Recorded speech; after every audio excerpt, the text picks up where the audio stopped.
waxaan jecelahay inaan fursadan qaato si aan idinku hambaliyeeyo guddida deegaanka Hargeysa sida waxaan u soo baxday waa guddidii ugu horeysay ee la doorto guddida halka maanta joogta iyo kuwa kale ee gobolada kale ama magaalooyin kale bay horta marka hore waxaan leeyahay guddoomiyaha meeyarka iyo meeyar xigeenka iyo xubnaha guddida deegaanka intaba hambaliyo kaliya laaba ayaa anigoo ku hadlaya magacayga iyo magaca ururka aan guddoomiyaha ahay intaba aan idin soo gudbinayaa dhammaantiin marka labaad waynu xusuusanahay markii aynu ololaha ku jirnay waxa aynu dadka ka dhaadhicin jiray wuxuu ahaa waa markii ugu horeysay ee aad dadweynow qof la idiin magacaabo maaha idinku gacmihiina ku dooranaysaan dadka aad doonaysaan inay idin xukumaan ay ugu horeeyaan xubnaha dowladda hoose arrintaasi waa arrin wax weyn ku fadhido qiimo leh weyn waxaynu wada xusuusnaanaynaa inaydaan maanta ahayn dad madaxweyne magacaabay dad dowladda magacawday dad qof kale magacaabay oo abaal iyo ajar toona ugu qabtay aan ahayn waxaynu wada xusuusanahay aynu xusuusnaanaynaa kow inay tahay markii ugu horeysay muddo dheer ama taariikhdeenaba kow ah in dadweynuhu haddaynu magaaladan deegaanka joogno iyo kuwa kale la joogaba markii ugu horeysay uu dadweynuhu soo doortay oo soo xushay dadkii uu doonayay la baxo mas-uuliyadda iyo xilka intaa la egay waa mid aad iyo aad u weyn waana mid sida aad maanta yeeshaan ay muujin doonto taariikhda siyaasadda Somaliland ku soo aadan mustaqbalka oo ah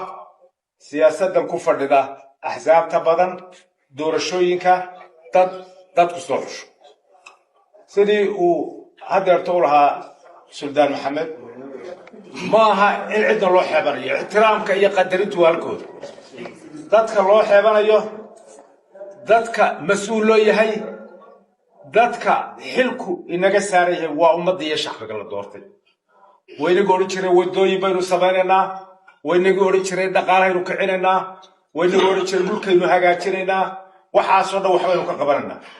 waxaanu idinka codsanaynaa oo idinku boorinaynaa oo idinka baryaynaa oo idinku guubaabinaynaa xilkii aynu ummadda ka ballan qaadnay kulligeen axsaabteen oo dhan inaynu xilkaa sida ugu wanaagsan aynu gudan karno ilaahayna markhaati inooga yahay inaynu u gudanno marka labaad doorashooyinkani waxa ay ku fadhiyeen qaab inagu cusub qaabkaasoo ah qaabka axsaabta badan leh waa dimuqraadiyaddii aynu tijaabada inagu ah ee aan weli processkeedii ama hawsheedii inoo dhammaan waa tallaabadii ugu horreysay aynu qaadnay si kastaba hatee si wacan baynu uga soo baxnay waxa taasi noqoto ayaa mustaqbalka axsaabta iyo dimuqraadiyadda iyo mid walba u noqonaya inagoo axsaabta ka tegin horta marka ugu horreysa waajibka ugu horreeya sida warka waxa weeye dabcan xilkii ummadda iyo deegaanka iyo magaalada Hargeysa idinku lahayd deegaanku idinku lahaa in laga soo baxo iyadan xisbi la eegin beel la eegin deegaan wax kale la eegin waajibka ugu horreeya waa ummadda iyo shacbiga naga sugay talabaad waxa weeye maadaama ay tahay inaynu nolol xisbinimo ku dhaqmayno oo ay waxaan tijaabo inagu cusub ay yihiin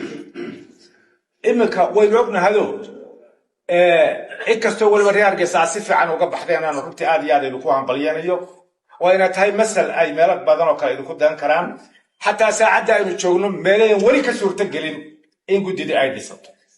waa turturooyinka inagu soo baxsanayay xisbinimaynu ku soo baxnay haddana waxbaa si yara weydaartay iminka hadda anigu canaano iyo cid iyo waxba toona soo jeedin maayo oo hadal siyaasadeed ka soo jeedin maayo laakiin waa hadal goobaabo waa hadal waano weeye oo odaynimo si xisbinimadu inoogu hirgasho ilaa haddii kale way naga baaba'aysaa oo ay waajib inagu tahay inaynu dhowro inagoo xisbinimadeena ilaalinayna ma joojinayso taasi wax wada qabsiga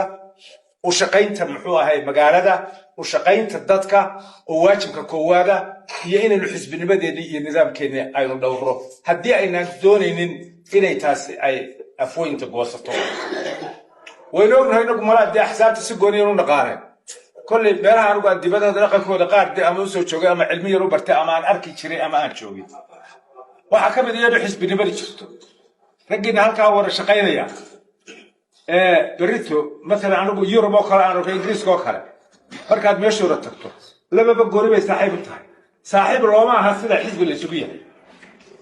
مركز حزب النمو ده لقول قبل حزب النمو عدد بالغ نقبل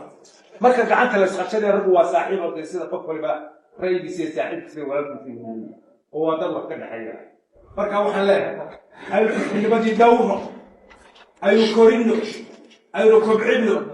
ينقى بابي هديك الخسارة كل جيل نقول تشوفها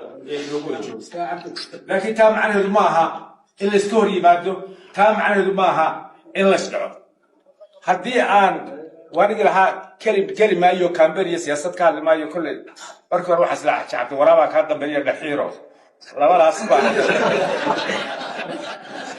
كل هذه حاجة شعب بركو ولا الحيرو روح كذا أول حاجة شو زي يد بيشري ما أنت كذا تنبي أنا كذا